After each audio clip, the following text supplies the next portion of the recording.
Daily. Taste the Daily. குறைந்த விலை நிறைந்த தரம் தங்கள் தேவைகள் அனைத்தும் ஒரே இடத்தில் ஜெயச்சந்திரன். ஜெயம் ரவி ரொம்ப டீசெண்டான, இது வரைக்கும் எந்த கிசுகிசும் அவர் மேலே வந்தது கிடையாது. எந்த நெகட்டிவான எந்த சார்ஜஸும் அவர் மேலே கிடையாது. அவருடைய ப்ரொஃபஷனல் லைஃபையும் ப்ரைவேட் லைஃபையும் ரெண்டுத்தையும் ஒன்றா மிங்கிள் பண்ணிட்டார். அதில் அவருடைய தலையீடு அதிகமாக இருக்கும். சினிமா வட்டாரத்தில் டைவர்ஸ்னாலே அது தனுஷ் தான்ற மாதிரி உருட்டக்கூடாதுல்ல. ஃபோட்டோ எடுத்தாலே அது தவறு இல்லை. யார் வேணால் யார் கூட ஒரு ஃபோட்டோ எடுத்துக்கலாம். ஃபோட்டோ எடுத்துட்டாங்க, ரெண்டு ஃபோட்டோ போட்டு உடனே பார்த்தீங்கன்னா இவங்களுக்கு தொடர்பு இருக்குன்ற சொல்கிறதுலாம் கேவலமானது. அதை தமிழ்லேயே வைக்கிறான். தனுஷும் அந்த பொண்ணும் சேர்ந்த மாதிரி. ஆனால் அடிப்படை காரணம் உண்மை எல்லாருக்கும் தெரியும்.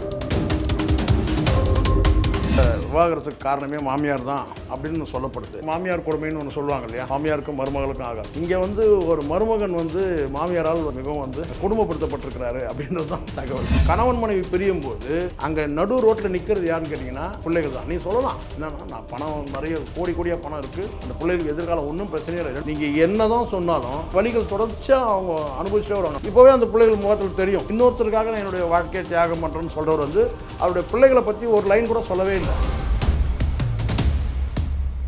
இவர் டைவர்ஸை விரும்பலன்னு தெரிய வருது. அதை தாண்டி அவர் மனைவி மீது இன்னும் கூட ஒரு காதல் இருக்குதுன்னு தெரிய வருது. இது ஒரு தீர்க்கமாக எடுக்கப்பட்ட முடிவு மாதிரி தெரியல. இந்த டைவர்ஸ் அநேகமாக இந்த 6 மாதத்தில் விட்ரா பண்ணலாம். ஆர்டர் நேயர்களுக்கு வணக்கம். நான் உங்கள் அஜித். ஸோ இன்றைக்கி என் கூட ஜேர்னலிஸ்ட் சேகோரா ஜெயசங்கர் சார் தான் இருந்திருக்காங்க. சார் வணக்கம் சார். வணக்கம் அஜித். இன்னைக்கு வானிலை எப்படி இருக்குது அப்படின்றதுக்கு பதிலாக இன்றைக்கி யார் விவாகரத்து ஆக போகிறாங்க அப்படிங்கிற நியூஸ் டெய்லி ஒரு மாதிரி பரபரப்பாக போயிட்டுருக்கு சார். ஸோ அந்த வரிசையில் இப்போ போயிட்டுருக்குது என்னென்னா, ஜெயம் ரவி அவர்கள் அவங்களோட ஒய்ஃபை விவாகரத்தை ஜெயம் ரவி சைட்லேருந்து தான் கொடுத்துருக்காங்க. ஸோ என்ன ஆச்சு, இந்த விவாகரத்துன்றது எங்கே ஆரம்பிச்சிச்சு போது அப்படிங்கிறது கேள்வியாக இருக்குது. இப்போ எங்கே ஆரம்பிச்சதுன்னா, வீட்டோட மாப்பிள்ளை அங்கே ஆரம்பிச்சிருச்சு. தனிப்பட்ட வாழ்க்கையும் தொழிலையும் ஒன்றா சேர்த்துக்கிட்டு அதனோட விளைவு தான் இது. ஸோ ஏன்னா இது வரைக்கும் எந்த ஒரு சர்ச்சையிலையுமே மாட்டாத ஒரு கப்புள்னே சொல்லலாம் அவங்க. ஸோ ரொம்ப ஹாப்பியஸ்ட் ஃபேமிலிகள் டக்குன்னு எப்படி இந்த ஒரு பிழிவு ஏற்பட்டுச்சு அப்படிங்கிறது தான் நிறைய பேருக்கு சந்தேகம். குடும்பங்களில் சின்ன சின்ன பூசல்கள் இருக்கும். இதுக்குன்னே டிசைன் பண்ண மாதிரி ஃபேமிலி மெம்பர்ஸ் இருப்பாங்க. அஜித், கொஞ்சம் நம்ம இதை ஜாலியாக பேசணும்னு நினைக்காதீங்க. இதுக்குன்னே சில பேர் வருத்தமான விஷயந்தான். இந்த டைவர்ஸ்ன்றது வருத்தமான விஷயம் தான். அது யார் பண்ணாலும் சில விஷயங்கள் நம்ம சொல்லி தானே ஆகணும். இதுக்குன்னே குடும்ப அரசியல்னு ஒன்று இருக்குது, தெரியுமா உங்களுக்கு? புதுசாக ஒன்று சொல்கிறேன்னு நினைக்காதீங்க. இங்கே எல்லா அரசியலும் உண்டு. அரசியல், குடும்ப அரசியல் வேற அரசியல். ஆமாம், குடும்ப அரசியல்னே ஒன்று இருக்குது. இந்த குடும்பத்தில் அரசியல் பண்ணுறதுக்காகவே டிசைன் பண்ணப்பட்ட நபர்கள்லாம் இருப்பாங்க. ஸோ அப்படி இந்த குடும்பத்துக்குள்ளே அந்த அரசியல்வாதி யார் சார்? அப்போது அதில் இருக்கவங்க மாமியாராக இருக்கலாம். எதையாவது ரொம்ப இழுத்து விட்டுற போகிறீங்க. ஆனால் பரவலாக சொல்லப்படுது, மாமியார்ன்ற கேரக்டர் தான் இங்கே ரொம்ப வலிமையாக இருந்திருக்கு. மாமியார் தான் இந்த விவாகரத்துக்கு காரணமே மாமியார் தான் அப்படின்னு சொல்லப்படுது. அதுதான் அவங்க தான் ஒரு முக்கிய காரணம். அவங்க ஜெயம் ரவியோட அந்த ப்ரொஃபஷ்னல் லைஃப்பில் உள்ளே நுழைஞ்சி ரொம்பவும் அவங்க ஆடிட்டாங்க, விளையாடிட்டாங்க. அவருடைய கால் ஷீட்டு பார்த்துக்கிறது, அவருடைய கதையை கேட்குறது எல்லாமே இவங்க ஃபுல் மேனேஜ்மெண்ட் எடுத்துட்டாங்க. மருமகனை மாமியார் கொடுமைன்னு ஒன்று சொல்லுவாங்க இல்லையா, அது நீண்ட காலமாக இருக்குது. ஒரு வர்க்க போராட்டம் மாதிரி இருக்கும். அது மாமியாருக்கும் மருமகளுக்கும் ஆகாது. இங்கே ஒரு மருமகன் மாமியாரால் மிகவும் குடும்பப்படுத்தப்பட்டிருக்கிறாரு அப்படின்றது தான் தகவல். சார் நிறைய பேர் கேள்வியாக வருது, என்ன சார்ந்தவர்கள் நலன் கருதி அப்படின்ற ஒரு வார்த்தை யூஸ் பண்ணிட்டாங்க. இது யார் அவங்க, இல்லை அவங்க மனைவியை சொல்கிறாங்க? ஏன்னா மனைவி தரப்புலேருந்து இன்ன வரைக்கும் எதுவுமே வரல. இது ஒரு 2 மாதத்துக்கு முன்னாடி இந்த ஒரு பேச்சு அடிபட்டுச்சு. ஜெயம் ரவிக்கும் அவங்க ஒய்ஃபுக்கும் ஏதோ ஒரு பிரச்சனை இருக்குது, விவாகரத்து ஆக போகிற சூழ்நிலை இருக்குது. அவங்க மாமியா கால் ஷீட் பார்த்துருக்காங்க. இதில் சம்பளம் அதிகமாக கேட்குறாரு, அவங்க மாமியா கிட்டேயே காசு அதிகமாக கேட்குறாரு. இந்த மாதிரி நிறையா. சார் இதெல்லாமே ஒரு விஷயம் சொல்லட்டுமா அஜித், இதெல்லாம் நீங்கள் போட மாட்டீங்க. நான் சொன்னேன் உங்களுக்கு, இந்த வார்த்தையெல்லாம் அன்பார்லிமெண்ட் வார்த்தைலாம் நீங்கள் சொல்லிங்க. இந்த ஊடகத்தில் சில பொறுக்கிகள் சினிமா விமர்சனம் பண்ணுறேன்னு சொல்லிட்டு இந்த விமர்சனம் பண்ணுற பொறுக்கிகள் எடுத்து விடுறது தான். இதெல்லாம் அடிப்படையில் ஒரு காரணம் இருக்கலாம். நான் தான் சொல்கிறேன்ல, அவருடைய ப்ரொஃபஷனல் லைஃபையும் ப்ரைவேட் லைஃபையும் ரெண்டுத்தையும் ஒன்றா மிங்கிள் பண்ணிட்டாரு. அதில் அவங்களுடைய தலையீடு அதிகமாக இருந்திருக்கு. இவ்வளோ தான். இதை தாண்டி பலதும் சொல்கிறாங்க பார்த்தீங்களா. இப்போ தனுஷ் படத்தையும் அந்த பொண்ணோட படத்தையும் போட்டு உருட்டுறான். அது எவ்வளோ தூரம் உண்மை? ஒரு ஃபோட்டோ நீங்களும் ஒரு பெண்ணும் சேர்ந்து ஃபோட்டோ எடுக்கிறாங்க. அஜித்தும் ஒரு பெண்ணும் கூட படிக்கிற பெண்ணும் சேர்ந்து ஒரு ஃபோட்டோ எடுத்துக்கிறாங்கன்னா அதை வச்சு தப்புன்னு சொல்லிட முடியுமா? இப்போ வராங்க பார்த்தா ஒரு செலிப்ரிட்டி தனுஷ் ஒரு செலிப்ரிட்டி, இவங்களும் ஒரு செலிப்ரிட்டியோட ஒய்ஃபு 2 பேரும் சேர்ந்து கூட பார்த்தீங்கன்னா ஒரு ஃபோட்டோ எடுத்துக்கலாம். அதனாலே சொல்லிட முடியுமா? சொல்லலாம். அதுக்குன்னு எல்லா பழியும் தூக்கி போய் தனுஷ் தலையில் போட்டிங்கன்னா என்ன நியாயம்? இது எல்லாத்துக்கும் சினிமா வட்டாரத்தில் டைவர்ஸ்னாலே அது தனுஷ் தான்ற மாதிரி உருட்டக்கூடாதுல்ல. இது திட்டமிட்டு உருட்டு, அசிங்கப்படுத்தக்கூடாது யாரையும். நான் சொல்கிறது என்னென்னா, ஒரு ஃபோட்டோ எடுத்தாலே அது தவறு இல்லை. யார் வேணால் யார் கூட ஒரு ஃபோட்டோ எடுத்துக்கலாம். ஃபோட்டோ எடுத்துட்டாங்க, 2 ஃபோட்டோ போட்டு உடனே வந்து பார்த்தீங்கன்னா இவங்களுக்கு தொடர்பு இருக்குன்ற சொல்கிறதுலாம் கேவலமானது. அதை தமிழ்லேயே வைக்கிறான். தமிழ்லேயே வந்து பார்த்தீங்கன்னா தனுஷும் அந்த பொண்ணும் சேர்ந்த மாதிரி. ஆனால் அடிப்படை காரணம் உண்மை வந்து எல்லாருக்கும் தெரியும். ஜெயம் ரவி வந்து ரொம்ப டீசெண்டான, இது வரைக்கும் எந்த கிசுகிசும் அவர் மேலே வந்தது கிடையாது. எந்த நெகட்டிவான எந்த சார்ஜஸும் அவர் மேலே கிடையாது. வேணா எடுத்து பார்த்துங்க, யார் வேணால் விசாரணை பண்ணிக்கோங்க. அதே மாதிரி அந்த பெண் மேலேயே வந்து பார்த்தீங்கன்னா எந்த விதமான அவங்க வந்து பார்த்தீங்கன்னா ஒரு நல்ல ஒரு வசதியான குடும்பத்தில் பிறந்து வந்தாலும் வந்து பார்த்தீங்கன்னா அவங்க வந்து ஒரு எங்கேயும் இது மாதிரியான தவறான இதெல்லாம் பேச்சுக்கள் கிடையவே கிடையாது அவங்கள பற்றி.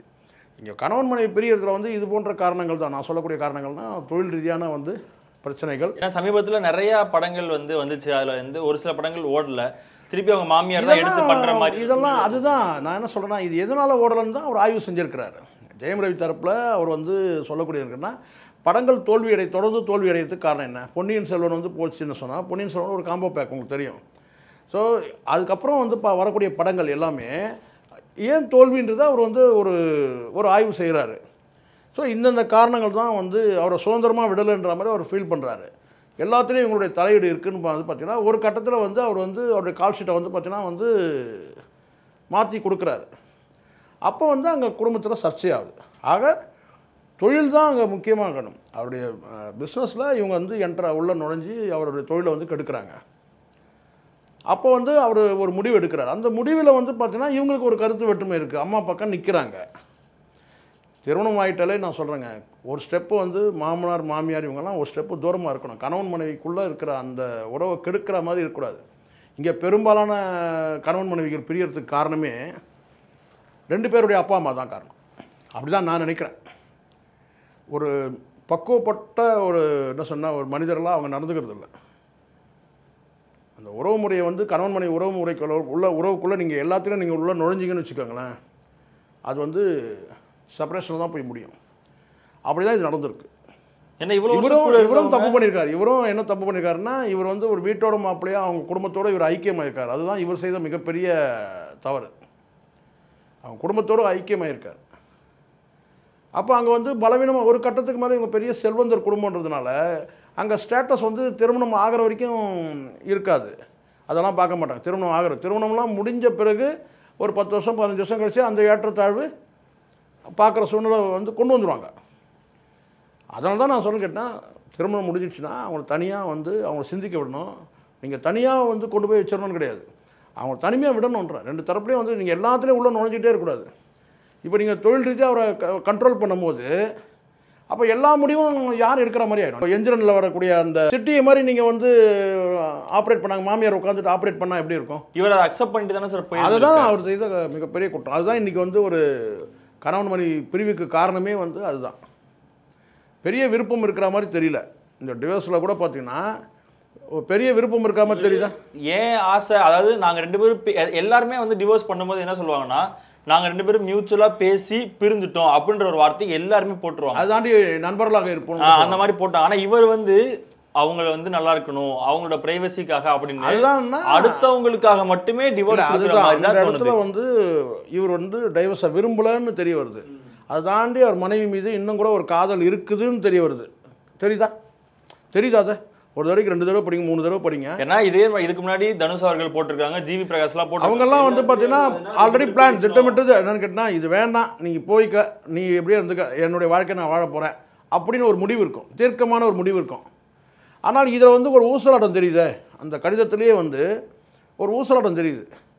நான் விலகிறேன், உன்னுடைய ப்ரைவசிக்காக தான், என்னுடைய நெருக்கமானவங்க ப்ரைவசிக்காக, என்னை சார்ந்தவர்கள் நன்மைக்காக, இப்படி தான் சொல்லப்பட்டிருக்கு. ஆக மொத்தம் நான் நினைக்கிறேன் இது வந்து ஒரு தீர்க்கமாக எடுக்கப்பட்ட முடிவு மாதிரி தெரியல இந்த டிவோர்ஸு. அநேகமாக இந்த 6 மாதத்தில் விட்ரா பண்ணலாம். அந்த பொண்ணும் வந்து பார்த்தீங்கன்னா பேரெல்லாம் நீக்கலை. உடனே பேரெல்லாம் நீக்குவாங்கல்ல, டக்குன்னு ஃபோட்டோ அதெல்லாம் இன்ஸ்டால் பண்ணக்கூடியதெல்லாம் சகஜம் ஆச்சு. நீங்கள் வேறு நீங்களே ஒரு பொண்ணை லவ் பண்ணுறீங்கன்னு வச்சுங்களேன், அதுக்கப்புறம் முறுக்கிட்டீங்கன்னா நீங்கள் என்ன செய்வீங்க, எல்லாத்தையும் டெலிட் பண்ணிங்க போடின்னு சொல்லிட்டு, அதுக்கப்புறம் மறுபடியும் என்ன கேட்டால் ஒரு 2 மணி நேரத்தில் என்னென்னு கேட்டால் மறுபடியும் அப்லோட் பண்ணிங்க.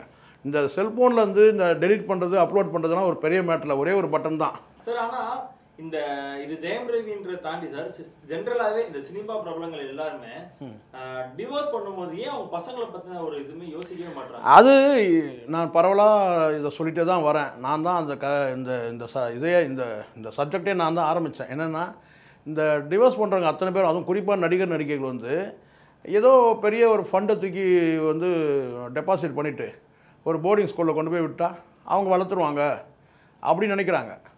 ஆனால் அது வந்து சரியானது கிடையாது. பல பேர் வந்து டிவோர்ஸை என்ன கேட்டால் கொடுக்கக்கூடாதுன்ற நான். இப்போ இந்த ஜெயம் ரவி இவங்கெல்லாம் கேட்குறாங்கல்ல, டைவர்ஸை கோர்ட்டு கொடுக்கக்கூடாதுன்னு நான் நினைக்கிறேன். ஏன்னா பிள்ளைகளுடைய எதிர்காலம் பாழாகுது இல்லை. இங்கே நம்ம கூட பார்க்குறோம், ஒரு தாத்தா வந்து 2 பேரண்ட் கிட்ட கொஞ்சிட்டு இருக்குது, சரிங்களா? அதெல்லாம் பார்க்குறதுக்கு வேணால் நல்லாயிருக்கும், ரசனையாக இருக்கும் பார்க்குறதுக்கு. ஆனால் என்ன இருந்தாலும் அப்பா கொடுக்கக்கூடிய அந்த அன்பு தாத்தா கொடுக்க முடியாது. ஒரு தவறான ஒரு வழிகாட்டுதல் ஆகிடும். இங்கே அப்பா கொடுக்க வேண்டிய அன்பு அப்பா தான் காட்ட முடியும், அப்பா தான் கொடுக்க முடியும், அப்பா தான் வழிகாட்டுதல் அப்பா தான் தர முடியும். இது வந்து சாதாரண விஷயம் கிடையாது. அப்பா கொடுக்கறதெல்லாம் தாத்தா கொடுத்துட முடியாது. கணவன் மனைவி பிரியும் போது அங்கே நடு ரோட்டில் நிற்கிறது யாருன்னு கேட்டிங்கன்னா பிள்ளைகள் தான். நீ சொல்லலாம் என்னன்னா, நான் பணம் நிறைய கோடி கோடியாக பணம் இருக்குது, அந்த பிள்ளைகளுக்கு எதிர்காலம் ஒன்றும் பிரச்சனையே இல்லை, 2 தலைமுறை கூட உட்காந்து சாப்பிட்லாம் அப்படின்லாம் சொல்லலாம். நீங்கள் என்ன தான் சொன்னாலும் அந்த பிள்ளைகள் வந்து அந்த வளர்ச்சி, அதோட வலி, இதெல்லாம் வந்து பார்த்தீங்கன்னா அந்த வளர்ச்சியில் அந்த வலிகள் தொடர்ச்சியாக அவங்க அனுபவிச்சுட்டே வருவாங்க. அந்த பெயின், அம்மா அப்பா வந்து பிரிஞ்சு போனது வந்து இப்போவே அந்த பிள்ளைகள் முகத்தில் தெரியும். உண்மையிலேயே பாசமாக இவங்க 2 பேரும் வளர்த்துருந்தாங்கன்னா, அந்த பிள்ளைகளை அரவணைப்போடு வளர்த்துருந்தாங்கன்னா, அம்மா அப்பா பிரிகிறாங்கன்னு போது பெரிய தாக்கத்தை ஏற்படுத்தும். அதுதான் நான் சொல்கிறேன். இங்கே வந்து பார்த்தோன்னா லவர்ஸ் பிரிஞ்சாங்கன்னா அங்கே வந்து வலிகள் வந்து அவங்களுக்கு தனித்தனியாக இருக்கும், அவ்வளோதான். ஆனால் இங்கே வந்து பார்த்தா 3வது நபர்கள்னா, 3வது நபர்னு யாரும் சொல்கிறேன், பிள்ளைகளை தான் சொல்கிறேன். அந்த பிள்ளைகளுக்கு வந்து வலிக்கும்ல. என்னை கேட்டால் இந்த விவாகரத்து முறையே மாற்றி அமைக்கணும். சில பேர் சொல்கிறாங்க என்னன்னு கேட்டால், அதுக்காக கட்டாயப்படுத்தி வாழ முடியுமா? கட்டாயப்படுத்தி வாழ முடியும் கிடையாது. இங்கே வந்து பிள்ளைகளுக்காக சில தியாகங்கள் பண்ணியே ஆகணும். இங்கே எல்லாருடைய வாழ்க்கையும் இன்னொரு மனிதருக்கு சார்ந்து தான் இருக்குது, இல்லை அது அவங்களுக்கு செய்யக்கூடிய ஒரு தியாகமாக தான் இருக்குது. இங்கே எல்லாருடைய வாழ்க்கையுமே, உங்களுடைய வாழ்க்கையாக இருக்கலாம், என்னுடைய வாழ்க்கையாக இருக்கலாம், யாராவது ஒருத்தருக்கு நம்ம வந்து அர்ப்பணிப்போம் நம்மளுடைய வாழ்க்கையை. இதுதான் ஃபேக்ட். இல்லை நான் பேச்சுலராகவே இருக்கிறேன்னு நீங்கள் ஒரு முடிவு எடுத்தீங்கன்னு வச்சுங்களேன், அப்போவும் நீங்கள் யாராவது ஒருத்தர் சார்ந்து இருப்பீங்க, இல்லை ஒரு முதலாளி சார்ந்து இருப்பீங்க. ஒரு 24 மணி நேரத்தில் வந்து ஒரு 16 மணி நேரம் நீங்கள் ஏதோ யாரோ ஒருத்தர் சார்ந்து இருக்கிற மாதிரி ஒரு சூழல் இருக்கும். இது உண்மை நான் சொல்கிறது. அதனால் வந்து இதெல்லாம் வந்து பார்த்திங்கன்னா வந்து ஒரு பிள்ளைகளுடைய எதிர்காலம் பார்க்காம இது ஏன் வாழ்க்கை அப்படின்னு சொல்லி ஆர்த்தி சொன்னாலோ, இது என்னுடைய வாழ்க்கைன்னு சொல்லிட்டு ஜெயம் ரவி சொன்னாலோ அது தவிர. ஆனால் அப்படி சொல்லலை, இது வரைக்கும் அப்படி சொல்லலை. அதில் சொல்லப்பட்டது அத்தனையுமே கேட்டால் இன்னொருத்தருக்காக நான் என்னுடைய வாழ்க்கையை தியாகம் பண்ணுறேன்னு சொல்கிறவர் வந்து அவருடைய பிள்ளைகளை பற்றி ஒரு லைன் கூட சொல்லவே இல்லை. சினிமா வட்டாரங்களில் வந்து பார்த்திங்கன்னா இந்த டைவர்ஷன் போது பார்த்திங்கன்னா பிள்ளைகளை கணக்கில் எடுக்க மாட்டானுங்க. அது காரணம் என்ன? பணத்திமிர் இருக்குது இவங்களுக்கு. இந்த நடிகர்கள் அத்தனை பேர் சொந்த எவன்லாம் இந்த டைவர்ஸ் பண்ணுறோன்னா அத்தனை பேருக்கும் நான் சொல்கிறேன், இவங்களுக்கு எல்லாருக்கும் என்னன்னா நம்மக்கிட்ட பணம் இருக்குது, பணத்தை தூக்கி போட்டால் ஒரு காலேஜோ ஸ்கூல்லையோ தூக்கி போட்டாக்கா பிள்ளைகளை வந்து அவங்க பார்த்துக்கிறாங்க. ஆனால் அது கிடையாது. தாய்கிட்ட இருக்கிற அன்பையும் அந்த பள்ளிக்கூடம் தராது, தந்தைக்கிட்ட இருக்கிற அந்த வழிகாட்டுதல் வந்து அந்த பள்ளிக்கூடம் தராது. அல்ல நீங்கள் யாரோ ஒரு சர்வெண்ட்டை போகிறீங்க பார்த்தீங்கன்னா அவங்களால தர முடியாது. அப்போது அங்கே அந்த பிள்ளைகளுடைய மனசு எவ்வளோ வலிக்கும், அவங்களுடைய எதிர்காலத்தை அவங்க வாழ்க்கை என்ன மாதிரி அமையும், எந்த மாதிரியான சுபாவம் அவங்களுக்கு ஏற்படும், இதெல்லாம் கணக்கில் எடுத்துக்கணும். அப்போது வேறு வழியே இல்லாமல் உங்களுக்கு கருத்து வேற்றுமை வந்தாலும் கூட அந்த பிள்ளைகளுக்காக சகிச்சுக்கிட்டு வாழ்ந்து தான் தீரணும். இது பிள்ளைகளுக்கான வாழ்க்கை. எத்தனையோ குடும்பங்கள் அஜித் நீங்கள் ஒன்றா பார்த்துருங்க, எத்தனையோ குடும்பங்களில் அப்பா அம்மா பேச மாட்டாங்க, பிள்ளைகள் தான் மீடியேட்டராக இருப்பாங்க. நீங்கள் பார்த்துருப்பீங்க. ஓகே ஓகே சார், நன்றி சார், தேங்க்யூ. நன்றி sir. Taste Daily. Taste the Daily. குறைந்த விலை நிறைந்த தரம், தங்கள் தேவைகள் அனைத்தும் ஒரே இடத்தில். ஜெயச்சந்திரன்.